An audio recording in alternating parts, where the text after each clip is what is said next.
Witajcie kochani w kolejnym nagraniu z mojej szuflady. Piotr Witek się kłania. W dzisiejszym odcinku zapraszam Was na demonstrację funkcji, która rozszerza możliwości przycisku czynności w zegarkach Apple Watch. Na czym to rozszerzenie polega? Mianowicie na tym, że możemy pod ten przycisk podłączyć nie jedną, ale dwie funkcje, między którymi możemy się szybko przełączać i w danym momencie uruchamiać błyskawicznie tę, na której aktualnie nam zależy. Jak to działa? Sprawdźmy. Zaczynamy klasycznie od przełączenia się na Apple Watch. W tym momencie jesteśmy na zegarku.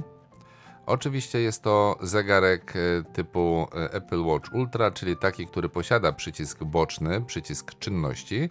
I co my możemy zrobić? Jeśli ja naciskam na tym zegarku przycisk czynności, to naciskam go krótko w tym momencie, uruchamia mi się trening. Ten trening się uruchamia. Nie będziemy tego treningu śledzić. Ja tylko naciskam ten przycisk, żebyście wiedzieli, co się dzieje, gdy jest naciśnięty.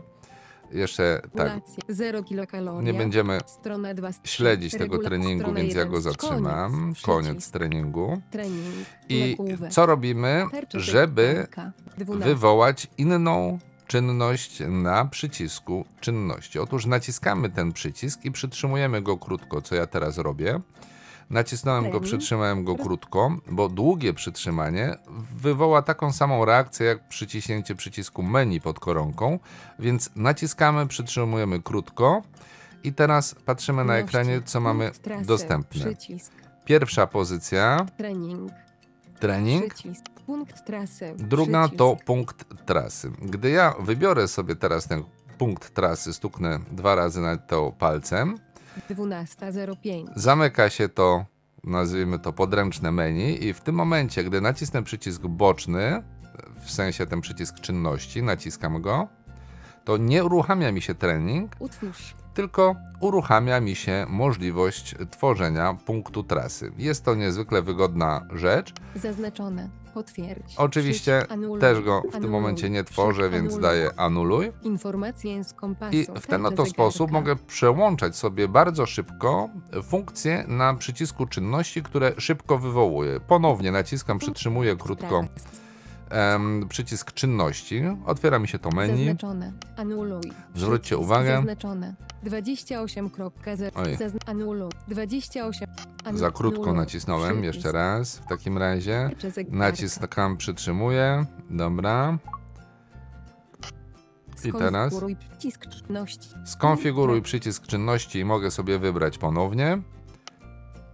Trening. Klikam trening. I w tym momencie, jak nacisnę sobie krótko przycisk czynności raz, w tym momencie uruchamia się trening. No i oczywiście ja zatrzymuję ten trening, bo nie będzie mi to w tym momencie do niczego potrzebne.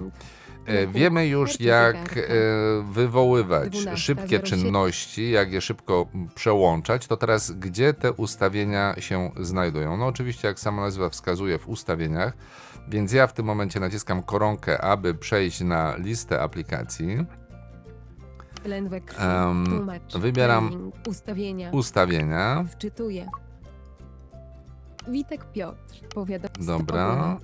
Tutaj wybieramy. Tryb sieć Wi-Fi, Bluetooth, ekranie. Gdzie tu mamy przycisk czynności? Przycisk czynności. Przycisk czynności. Aktywujemy go. Trening. Mamy tutaj wybraną pierwszą domyślną opcję, trening. ta, która wywoływana jest poprzez naciśnięcie klawisza czynności. Aplikacja. 1 naciśnięcie. Gesty. Nagłówek. I teraz tutaj naciśnij raz. Naciśnij szybkie przełączanie. Szybkie przełączanie. Nie mamy tutaj informacji, że jest to przycisk czy cokolwiek innego aktywnego, ale stukamy w ten element i w momencie, gdy on się otworzy, mamy tutaj możliwość zaznaczenia, żeby była w ogóle taka możliwość, bo domyślnie jest ona wyłączona, więc zaznaczamy, żeby była włączona. I dla przycisku czynności. Szybkie zobaczcie. Przełączanie. Przełącznik. Włączone. Włączone. Aby szybko zmienić czynność wybraną dla przycisku czynności, naciśnij i przytrzymaj ten przycisk. Tak, i nie mamy tutaj informacji, żeby krótko, ale to już wiecie. Co mamy dalej? Dalej mamy Trening, nagłówek i przełącznik, możliwość włączyć. wybrania aplikacji, które będziemy mogli przełączać na przycisku czynności. I to niestety nie są wszystkie aplikacje. Zobaczcie, co mamy na liście. Trening. Przełącznik. Włączone. Trening, Stoper. Przełącznik. stoper, Punkt trasy. punkt Przełącznik. trasy Włączone. włączone, czyli to, co ja mam. Ślad. Przełącznik. Wyłączone. Ślad, czyli możliwość Stuk zapisywania pokonywanej przez nas trasy. Nurkowanie. Przełącznik. Nurkowanie, Latarka. Przełącznik. latarka, Skrót. Przełącznik. skrót, czyli skrótem możemy na szczęście odpalać wszystkie aplikacje, jeśli tylko utworzymy sobie taki skrót. Notatka głosowa. Notatkę Przełącznik. głosową, Tłumacz. Przełącznik. tłumacz, Dostępność. no i Przełącznik. skrót Rozpoznawanie dostępności muzyki. i Przełącznik. rozpoznawanie Wyłączone. muzyki, co też bywa Stuknij dwukrotnie, przydatne. aby Jak przełączyć więc widzicie, nie ma kartę tutaj zegarka. więcej 12. opcji. Jest to bardzo fajny feature, bardzo fajna funkcjonalność, którą warto sobie skonfigurować. Oczywiście, jeśli na waszym zegarku posiadacie przycisk czynności, który znajduje się po lewej stronie naprzeciwko tego klasycznego przycisku, który znajduje się pod koronką, wcześniej zwanego dokiem, teraz bodajże menu. Więc wiecie, co robić, jeśli chcecie skonfigurować sobie dodatkowe funkcje. Tyle na dzisiaj. Bardzo wam dziękuję za uwagę. Gdybyście mieli jakiekolwiek pytania związane z tym lub innymi odcinkami vlogów z mojej szuflady, śmiało piszcie w komentarzach lub na mojej szufladzie. No i oczywiście, jeśli jeszcze nie zasubskrybowaliście mojego kanału, to pamiętajcie, warto, bo wtedy co 2 tygodnie będziecie otrzymywać informacje o nowościach pojawiających się w mojej szufladzie. Póki co, raz jeszcze dziękuję wam za uwagę, kłaniam się nisko i zapraszam do kolejnych vlogów z mojej szuflady. Piotr Witek.